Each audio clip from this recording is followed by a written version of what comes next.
pastor de ya más de 100 y pico de años atrás, llamado John Newman, dijo una vez: yo leo mi Biblia para saber lo que la gente debe hacer y leo el periódico para saber lo que la gente está haciendo. Entonces, cuando nosotros vemos la realidad, vemos la diferencia entre lo que Dios propone y lo que finalmente el hombre hace. Y cuánta diferencia hay entre un extremo y otro. Y quiero que con la ayuda del Señor vayamos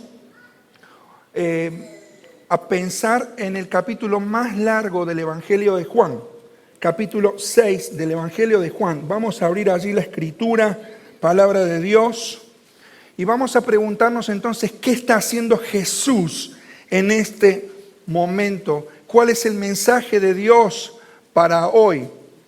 Y el pensamiento lo voy a resumir muchísimo. El texto es riquísimo para poder nosotros profundizar en este mar maravilloso de la palabra de Dios. Pero veo aquí que hay una crisis global en Juan capítulo 6 que sirve de base para la exposición hacia lo cual el apóstol Juan quiere que la gente se enfoque. La necesidad es total y ese es el planteamiento de Juan capítulo 6. Y ante esa necesidad nosotros vemos mínimamente dos tendencias, dos extremos que tienen una tensión entre sí. Entonces el pensamiento de hoy yo le he puesto espiritualidad de consumo versus la espiritualidad del compromiso. Y quiero que vayamos entonces a la palabra de Dios y vamos a leer allí Juan capítulo 6, versículos 1 al 15. Después de esto, Jesús fue al otro lado del mar de Galilea, el de Tiberias, y le seguía gran multitud porque veían las señales que hacía en los enfermos. Entonces subió Jesús a un monte y se sentó allí con sus discípulos. Y estaba cerca de la Pascua, la fiesta de los judíos.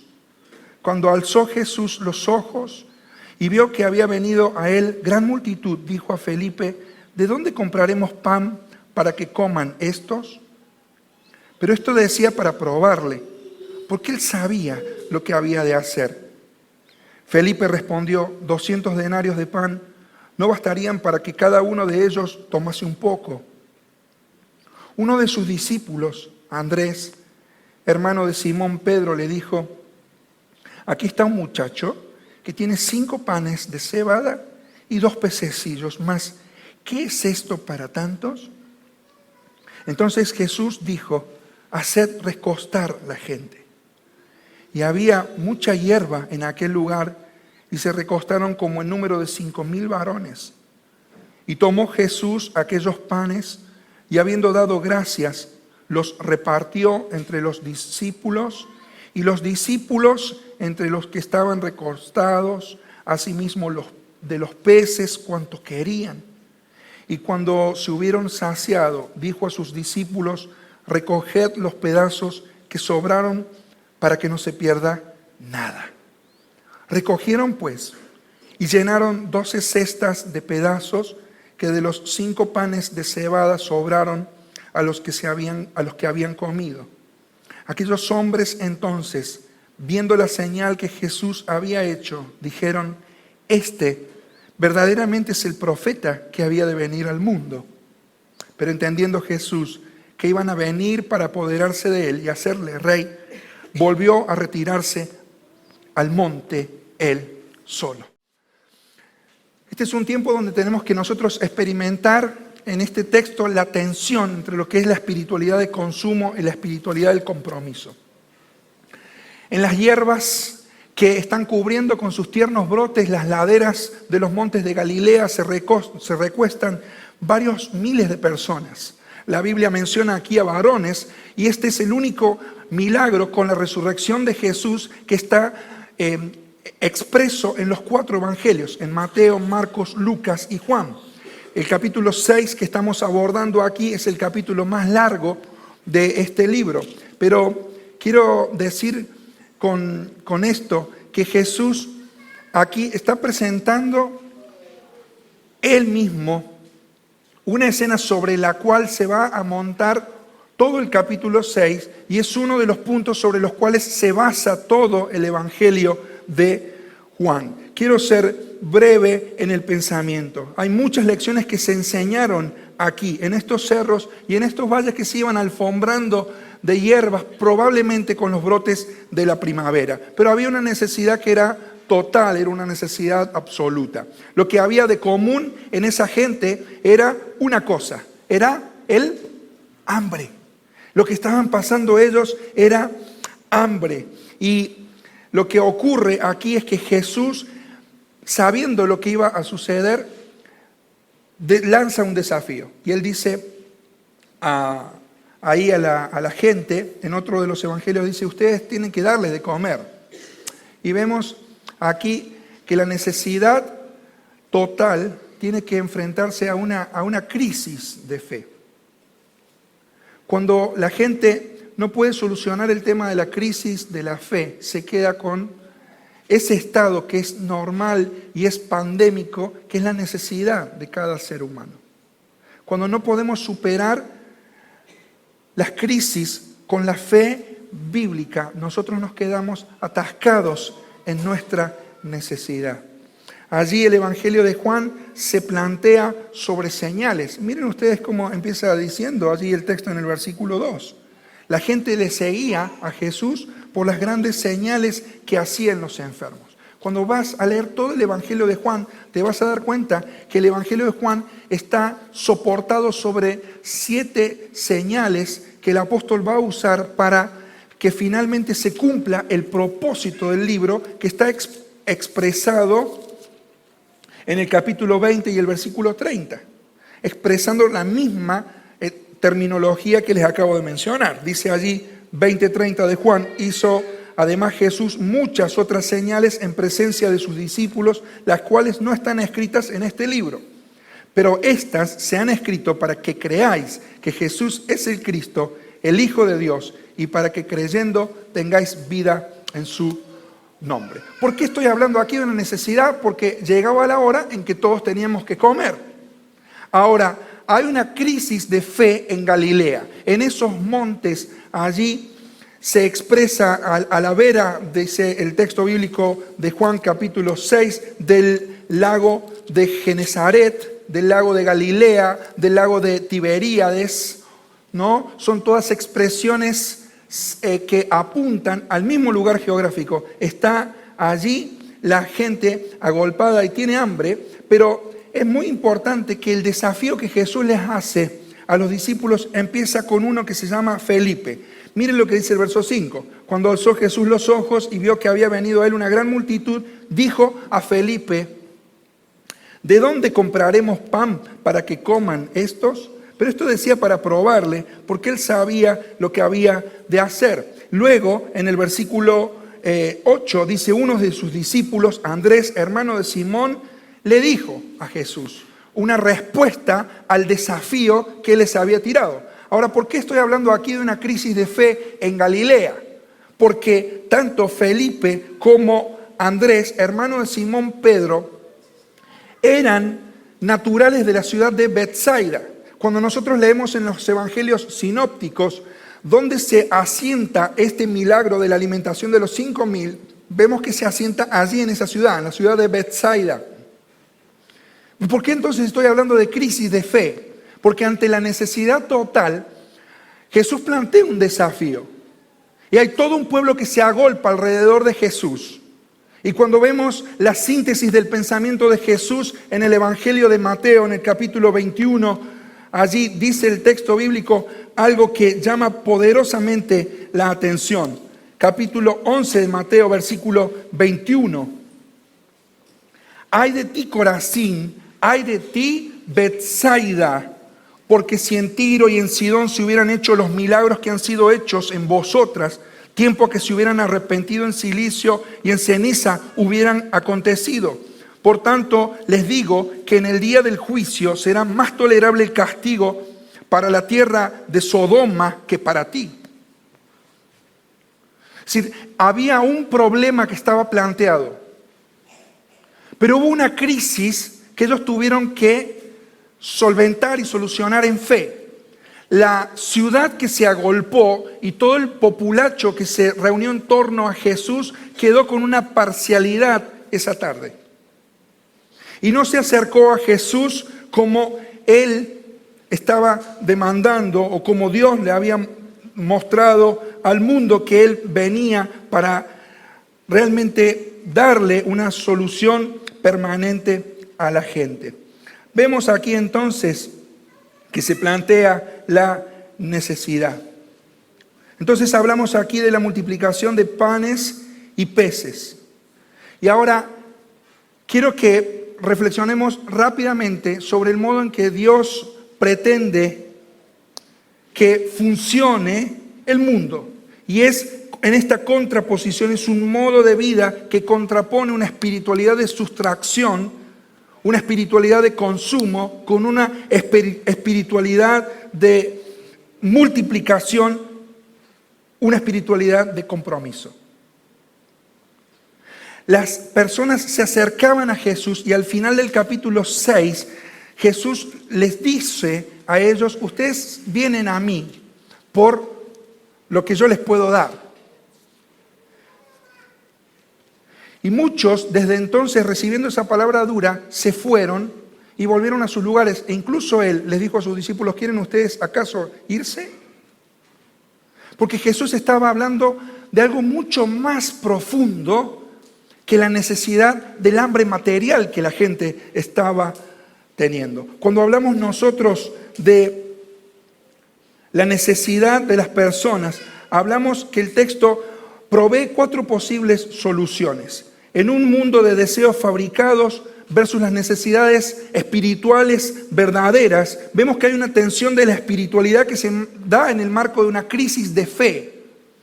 Hay una necesidad, pero hay que ver con discernimiento espiritual que va mucho más allá la solución de lo que los ojos o las sensaciones pueden percibir. Primero, 4 posibles soluciones a la necesidad de la gente. Número 1, la propuesta de despedir a la multitud. Los evangelios dicen: bueno, se hizo tarde, tienen que comer, entonces la respuesta es que se vaya. La segunda propuesta viene de la mano de Felipe. Y Felipe dice: hay que levantar fondos suficientes como para comprar comida para todos. Y dice allí, plantea el jornal de una persona a través de la palabra denario. Y dice 200 denarios, que era como decir el salario de 8 meses, no servirían para poder alimentar a toda esta gente. La tercera solución probable viene de la mano de Andrés, que dice el texto bíblico que halló un muchacho, y esa expresión en el idioma griego tiene un paréntesis amplio de edad, que puede ser desde un niño a un muchacho ya jovencito, que ve al recurso que tiene, y tiene 5 panes y tiene 2 peces, y esto es un recurso insuficiente. Entonces Felipe dice: hay que levantar suficientes fondos. Andrés dice, por otro lado, hallamos aquí a recursos que son insuficientes. Y la cuarta propuesta para la necesidad de la gente que plantea el texto es lo que Jesús hace. Jesús toma 5 panes, toma ¿cuántos peces? 2. Un texto interesante cuando aquí la Biblia nos habla de que los panes eran panes de cebada. Y era el pan de cebada, el pan de los pobres. Porque el que podía comer pan con harina de trigo. Pero los pobres de los pobres, comían pan con harina de cebada. Jesús toma esos recursos insuficientes, insignificantes, lastimosos, y Él hace algo. Toma esos panes, los bendice, los reparte a sus discípulos, y ellos lo hacen con la multitud. Aquí vemos claramente que hay una espiritualidad de consumo. Mucha gente alrededor de Jesús, a ver qué Él les puede dar. Cómo Él puede satisfacer como un Dios acomodaticio a las necesidades, que ponen al hombre en el centro de la escena. Y allí van miles y miles buscando las cosas de Dios. Y una vez tomadas ellas, recibidas ellas, dan la media vuelta y se van sin el Dios de las cosas. Aman más las multitudes, las dádivas que al dador. Entonces Jesús toma aquí una iniciativa que es maravillosa. Quiero compartir rápidamente 8 verdades entre muchas que se desprenden aquí del texto bíblico. Primera verdad, hay gente que sigue a Dios por razones equivocadas. Por lo tanto, debemos preguntarnos por qué estamos siguiendo a Jesús. Yo te pregunto, amigo, ¿por qué estás siguiendo a Jesús? ¿A qué vienes? Verdad número 2, antes preguntar cuál es mi motivación para seguir a Jesús.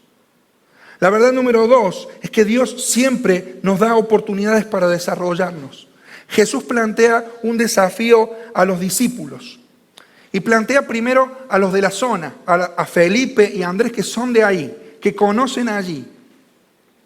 Y plantea a él entonces esto: lo que para muchos puede representar un problema es una oportunidad en las manos de Dios, una oportunidad de crecimiento, una oportunidad donde la fe puede desarrollarse. Verdad número 3, hay cosas que no se resuelven en lo natural, sino en lo sobrenatural. Jesucristo lo que hace es tomar un poco de pan, un poco de peces, tal vez conservados en sal o guardados en un potecito en forma de escabeche, porque de esa forma se conservaba. No era un pan, no era un pez que lo habían sacado recién crudo del mar. Era un pez que había pasado un proceso.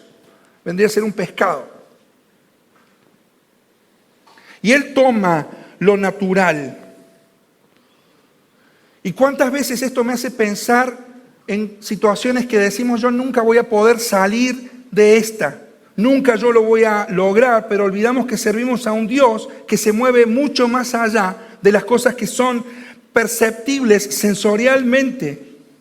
Es un Dios que se mueve y que debe desafiarte a vos a que aprendas, y a mí, a confiar en el Señor, aunque las cosas parecen que no tienen una solución lógica y que no se ajuste a mi orden ni entre en mi esquema. ¿Qué son 5 panes y 2 peces? No es nada. Verdad número 4. No permitas que tus pensamientos dudosos se materialicen en palabras desmotivadoras. Él dijo ahí a Andrés: ¿qué es esto para tantos? Y la Biblia nos habla de que yo debo tener cuidado con lo que hablo, cuidado con lo que digo. Voy a hacer aquí un paréntesis. Guarda con lo que decimos, porque son palabras que pueden levantar o palabras que pueden destrozar. Y la Biblia nos habla de que el poder incluso de la vida y de la muerte están ¿en dónde? En la lengua, que es un infierno. ¿Cuántas palabras de maldición deben ser erradicadas de nuestro vocabulario, hermanos? Esto no les conviene a los santos. No conviene. Verdad número 5. Dios a menudo utiliza lo ordinario para realizar lo extraordinario. Verdad número 6. Da gracias a Dios por lo que tienes, entrégale tus proyectos y verás cómo Él se hace cargo.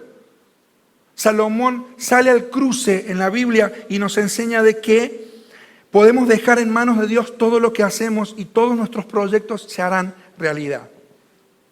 Otra verdad más es que cuando Dios bendice, siempre lo hace en una manera sobreabundante.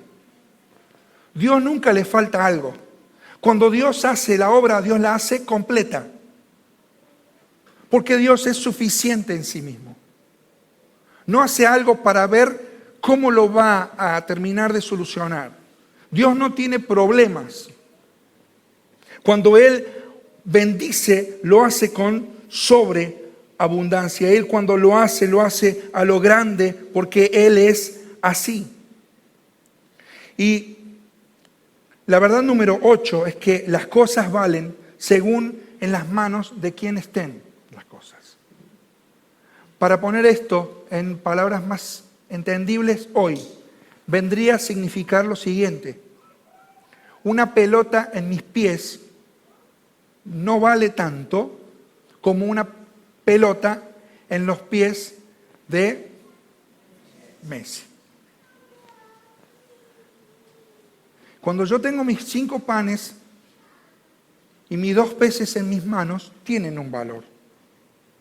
Pero cuando eso lo pones al servicio del Señor, empiezas a pasarte de permanecer en una espiritualidad de consumo, a ver si te gusta, si te cayó bien, si no te gusta, a una espiritualidad de compromiso, donde entregas todo lo que tienes, y eso puesto en las manos del Señor será una maravilla. ¿Cuántas veces nosotros pensamos esto, no? Pasa con nuestra vida misma. Y decimos, mi vida, la verdad que pasa desapercibido entre el montón. Pero si yo en esta mañana puedo resolver la crisis que se da entre los grupos que se plantean aquí, yo voy a pasar a experimentar una vida de bendición. Muchas veces pensamos que no valemos mucho, pensamos que no tenemos las habilidades necesarias para hacer frente a las empresas que Dios nos plantea, cómo criar a nuestros hijos, cómo ser personas que agraden a Dios en medio de un mundo que se desploma. ¿Cómo voy a poder ser un adolescente que agrade a Dios cuando todos intentan desagradarle a Él? ¿Cuántas veces nosotros pensamos que los recursos que tenemos son insuficientes para Dios? Dice la Biblia que no hay nada imposible. Y mire que he estudiado la Biblia en varios idiomas aquí. Y de algunos idiomas que no sé, también te lo digo. Nada en hebreo, en griego, en arameo, en latín, en inglés, en español, en creol, en francés, en ganés. Nada significa nada. No hay nada imposible para Dios. Para Dios no hay nada imposible. Así que el desafío de esta mañana es a dejar a que Dios obre con los recursos que tienes en tus manos. Y que puedas ser como el niño aquel que a Jesús todo entregó. Y que si tienes poco en tus manos, lo poco o lo mucho será, pero va a ser eso en las manos del Señor. ¿Por qué? Para Jesús no es importante lo mucho, lo poco que tengamos, sino la intención de ponerlo a su disposición.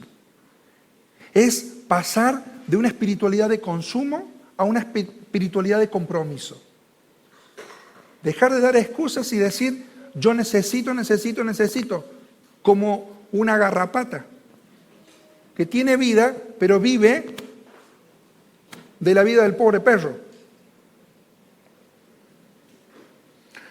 Los 5 panes en las manos del muchacho no servían de nada, pero en las manos de Jesús hicieron mucho. Y así es posible que limitemos la obra de Dios en nosotros por suponer de antemano lo que es posible y lo que no. ¿Dónde estás parado? Y primero, es el primer consejo, deshazte de todo lo que impida multiplicación en tu vida. Eso pueden ser 2 panes, pueden ser 5 peces, o pueden ser ante los ojos de los hombres una gran panadería o una enorme pescadería. Pero eso que estás reteniendo en tu vida es algo que está impidiendo la multiplicación y la bendición. Decía un gran predicador, Meyer, lo que des tocará la mano de Jesús y verás que se aumenta debajo de la tuya y la pequeña provisión que amenazaba ser poca para ti bastará para las multitudes. Número 2, empieza con lo que tienes.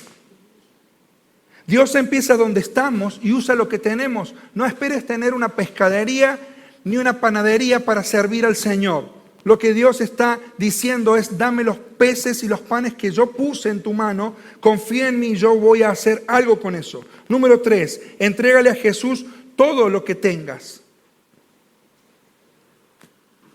Y aquí no es cuestión de sumar o restar, sino darlo todo a Él. Lo poco es mucho si está en las manos del Señor. Y Jesús se va a encargar de partir los recursos que nosotros los queremos enteros para nosotros, para que esos recursos partidos puedan ser finalmente compartidos. Número 4, obedece lo que te diga que hagas. Este es un concepto importante como ministros del Señor, como personas que dejan de estar en la periferia viendo qué pueden tomar de Jesús para ser de los discípulos que prefieren compartir al final de las horas lo que Jesús ha hecho en la vida de las personas y ser discípulos. Somos distribuidores y no fabricantes. Nosotros somos distribuidores, pero no somos fabricantes. Somos un eslabón más en la cadena que la economía de Dios, por su gracia, ha determinado para usar a hombres y a mujeres, a niños, a ancianos, a personas solas, a matrimonios y a familias completas que puedan dar gloria a Él. Y número 5, conserva los resultados. Mire que la Biblia dice que allí todos comieron, pero todo lo que sobró fue recogido cuidadosamente para que nada se pierda. Ahora, ¿a dónde apunta Juan 6? La verdad es que Juan 6, versículos 1 al 15, es la plataforma para presentar a Jesús como el pan de vida. Allí dice la palabra suya: yo soy el pan de vida, el pan que descendió del cielo, el pan que alimenta el corazón. Y esa fue la crisis de fe que Betsaida no pudo resolver. Los montes de Galilea quedaron con miles y miles de personas sin resolver esta cuestión, porque ellos se quedaron con el pan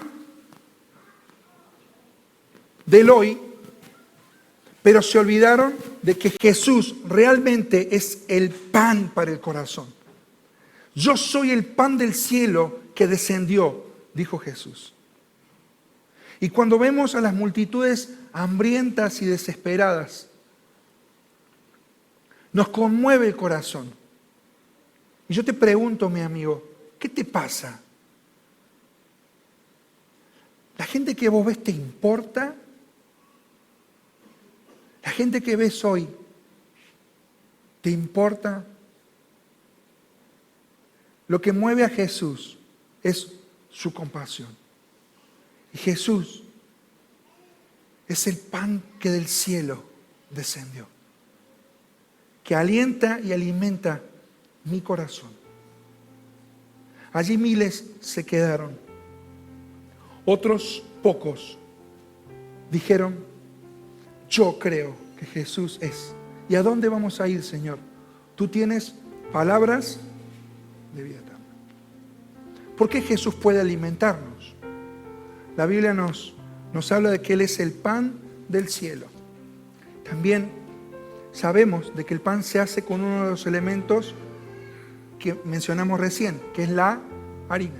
Y lo que la harina tiene que hacer para ser harina es haber recibido un grano y ese grano pasarlo por una molienda y siendo molido el grano se hace la harina con la cual el pan se hace. ¿Cómo es que Jesús entonces puede alimentar nuestros corazones siendo el pan de vida? Jesús nos muestra de que la imagen del pan de vida conlleva su trituración, que implica su muerte. Este Jesús que puede sustentar tu vida, que puede sustentar porque Él es suficiente para hacerlo. Este Jesús fue en la profecía del Antiguo Testamento molido por nuestros pecados. El castigo de nuestra paz fue sobre Él. Y dice la Escritura también que Jehová quiso quebrantar a Jesucristo para que Él en la cruz del Calvario pudiera morir. Ahora, esa trituración sin el proceso final no se convierte en pan. Jesús puede sustentar, puede salvar, porque Él es suficiente, porque además de haber sido triturado en aquella vergonzosa cruz que le oyó gritar nuestros pecados, allí en esa cruz donde el mundo le escuchó pero no le entendió, allí en esa cruz Él muere, pero allí donde Él era molido y triturado y procesado, es depositado luego en una tumba y Él vive. Y si hay una bendita esperanza por la cual el pan de hoy puede ser Jesús para tu vida, es porque Él no solamente murió y derramó su sangre para limpiar todos nuestros pecados, sino que sobre todas las cosas, Jesucristo está vivo hoy. Y ese es el pan de hoy. Jesús es el pan que me alimenta. Jesús es el verbo que desde el cielo descendió. Jesús es el pan que puede salvar.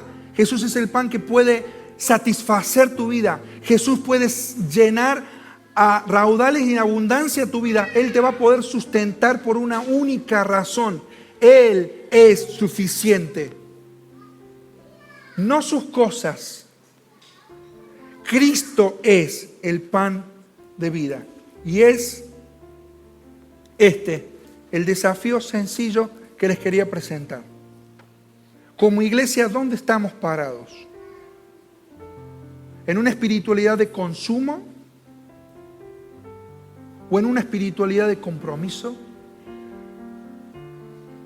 Y yo te voy a pedir que no te distraigas ahora y que te pongas a pensar sinceramente y seriamente sobre esto.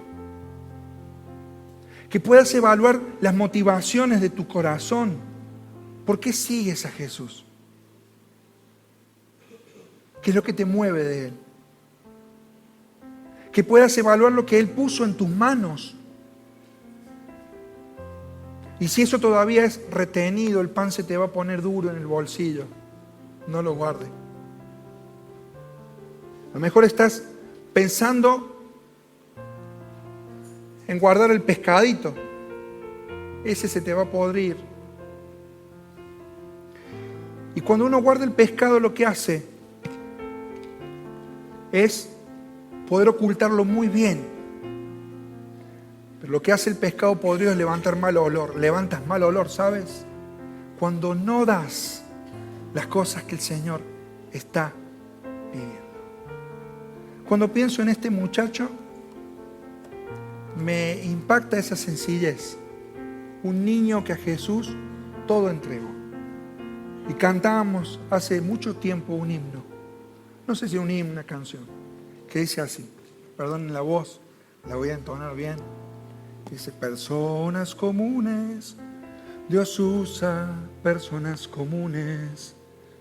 Elige gente como tú y yo, con disposición a hacer su voluntad.